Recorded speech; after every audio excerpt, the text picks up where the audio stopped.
where are you in this discourse, this debate around it?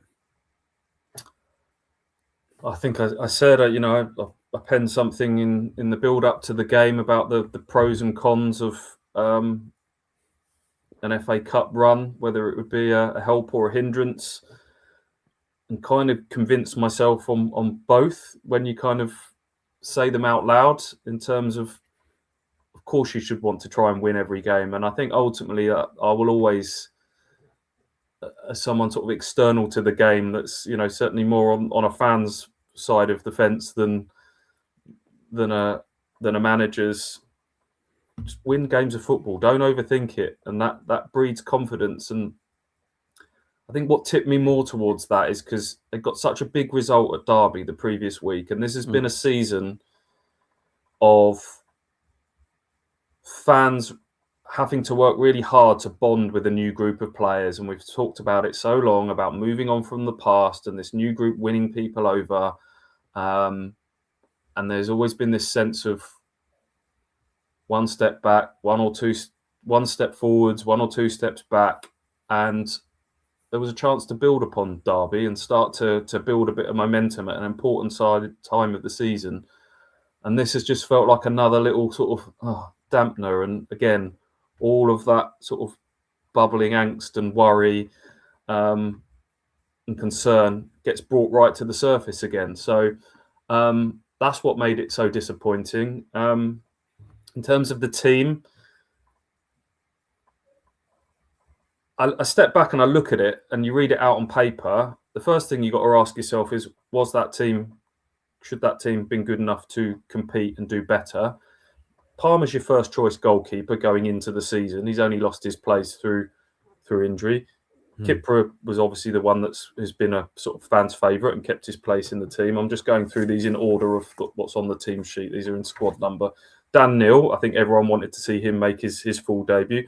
Valerie Gelly is the championship record signing. George Hurst went into the season at least as your starting striker. Jens Kajusta is employed by Napoli and was playing in the Premier League last season. Ben Johnson has lifted the Europa Conference League at West Ham, plenty of Premier League experience. Casey McAteer, best part of £12 million.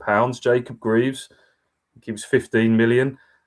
Chuba Akpom, former Championship Golden Boot winner. It's only Elkan Bagats, the really sort of youth player, inverted commas, and he's not exactly a kid anymore. So it's not a team that's been picked that's you can go, well, that's an absolute disgrace that team's been picked and they've picked it to throw the game.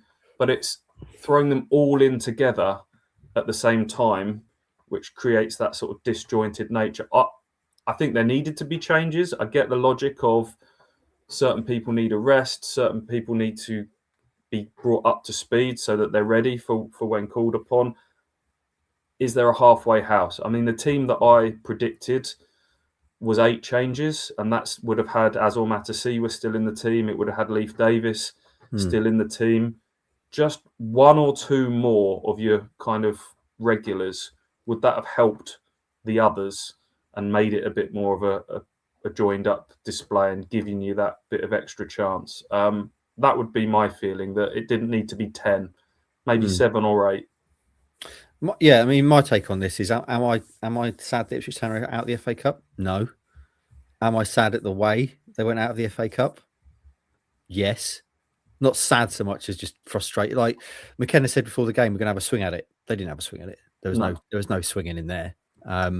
They just went out meekly, timidly, almost apologetically, which I think, when you think of all the fans that have paid all that money and taken time off and gone all that way, it's pretty poor.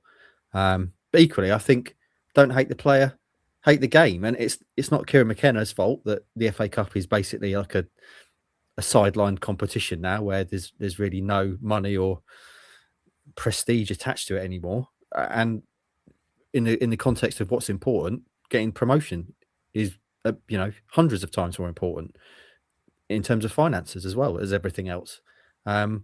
So I think he did the right thing in terms of prioritising the game this weekend. But it's just sad that we've got to this point, I think, with the FA Cup where will it help this weekend? Because there's certain players now that have come into this game having not played for 2 weeks. Yeah. It's Well, not like Wrexham go to Bristol City tomorrow night, so you Hmm. can understand it a bit more from their point of view. When I talk about that halfway house of selection, they made 5 changes, but they kept with the same goalkeeper and back three that they normally play, which gives them that sort of consistency, that solid base, and then the changes came elsewhere in the team. But if anyone was going to make the number of changes, surely it would be more them, because they've got a game on Tuesday night. Ipswich now have gone from the high of Derby. It's going to be a fortnight until this league game against Wrexham, and certain players in there have had sort of a fortnight off from playing and lost a bit of rhythm, and that may be harmful. We'll see. Maybe they needed that rest. Maybe that's a chance to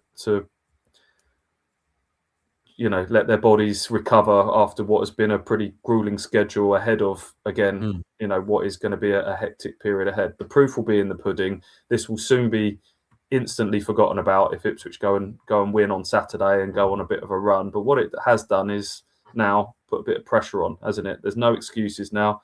Window's shut. You've made your decisions around the transfer window. You've made your decisions around what you've done in this FA Cup. You've got to go and deliver now. Yeah. Well, that's exactly it, isn't it, Stu? We won't know really until after the game on Saturday as to whether it's the right decision or not.